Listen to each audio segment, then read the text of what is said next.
Now let's stay with that story. Political and academic figures from the Middle East announced the speech given by Israeli Prime Minister Benjamin Netanyahu at the United Nations General Assembly yesterday, describing it as arrogant and provocative. They also called for regional unity and resistance. And this comes after scores of delegates walked out of the hall in protest when Netanyahu took to the stage during the general debate on the 80th session of the UNGA. For more on this, let's now bring in international relations specialist Dr. Lubna Nadvi. She joins us now via our video link. Dr. Lubna, thank you so much for your time this evening here on SABC News. Let's start off here, of course, coming out from the UNGA in New York is around when a number of diplomats staged a walkout when Israeli Prime Minister Benjamin Netanyahu took to the podium. What are your thoughts on that reaction from those diplomats? Hi, good evening. Well, I'm not surprised at all that virtually the entire global community walked out of the chamber because Israel has become basically a political pariah in the global community. And the delegates at the UN General Assembly expressed their political view on Israel by walking out. So I'm not surprised. And it's in keeping with basically the growing consensus across the world. And some governments have been slow to come on board, but basically the general consensus across governments and, of course, civil society is that Israel is committing a genocide and that Israel has become a political pariah and basically it needs to be isolated, boycotted and sanctioned. And continuing with his speech, I mean, the Israeli Prime Minister Benjamin Netanyahu also then alluding to issues around a genocide and saying that he rejects the charges of a genocide against Gaza. What do you make of that rhetoric, particularly when you look at the reaction from many diplomats and, a number of countries denouncing what is taking place in Gaza?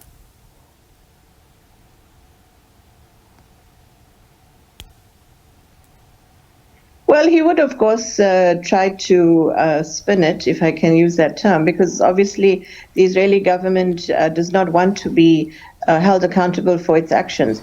But many human rights organizations have, over the last 2 years, declared very clearly that there's a genocide that's taking place. The United Nations Commission a few days ago basically issued a very clear statement and report saying that Israel is committing genocide in Gaza. So really, Netanyahu cannot deny it any longer, even though he's obviously trying to give the impression that, Israel is doing nothing wrong and that it is simply defending itself.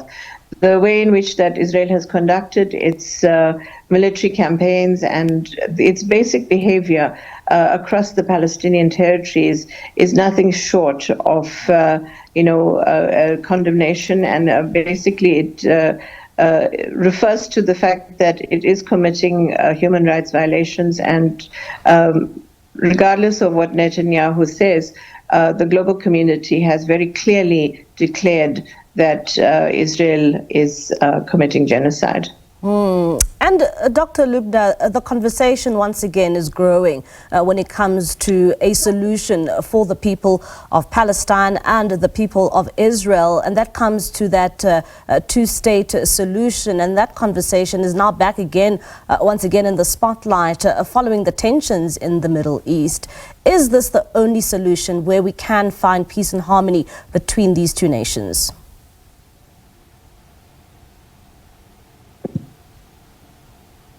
Well, I think that there's multiple views that are being raised on this, but I think that if you speak to Palestinians on the ground themselves, they would say very clearly that the two-state solution is not a viable one. If you look at the way in which the sort of situation on the ground exists, Israel has built a huge number of settlements across large sectors of Palestinian territory. It has got, checkpoints and all kinds of sort of physical barriers across the territory. So it makes it very difficult to have a contiguous Palestinian state. So the conversation now has to actually acknowledge the fact that the Israeli government has to end the occupation, and that there has to be a one-state solution that enables the Palestinians to effectively live in peace, and Palestinians that are in the diaspora to have the right of return. It's very difficult to imagine two states because the situation on the ground does not allow for that.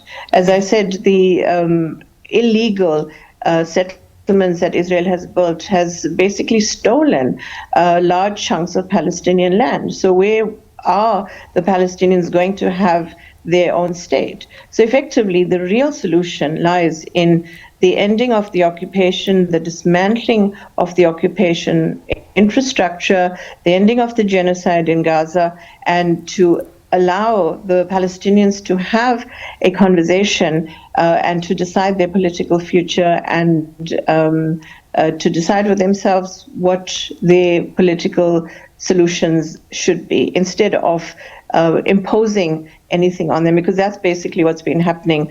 There's been all these suggestions being made of external sort of international mediators coming in and holding some kind of political solution for them, and that's just impractical.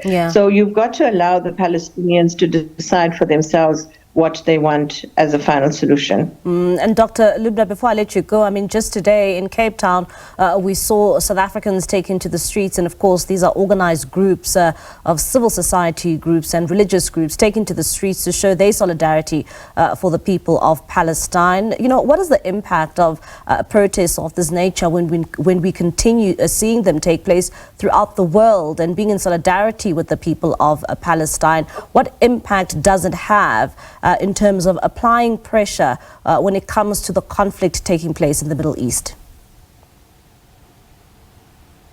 Well, it has an absolutely incredible impact, and it's really because of the protest by citizens, by civilians, that we've seen the shifts that are taking place. For example, there's a global Sumud flotilla that is currently sailing to Gaza, and to try and break the siege that's being imposed on Gaza. And the Italian government has committed a naval vessel, as has the Spanish government, as has the Greek government. And really, this has been as a result of their citizens, the people on the ground, protesting, coming out onto the streets. And what we saw in Cape Town today is just another affirmation of the South African civil society support for the Palestinian cause. So really, it's the citizens of the world and the global civil society that is making the difference, because governments have technically actually failed the Palestinians.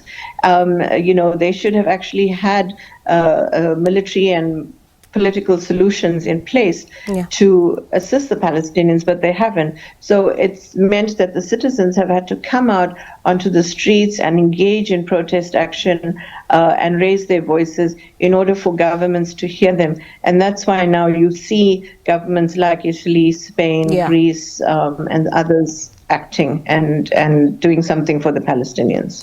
Dr. Lubna, thank you so much for your time this evening. That's Dr. Lubna Nadvi. She's an international relations specialist talking to us there about Benjamin Netanyahu's address at the UN General Assembly.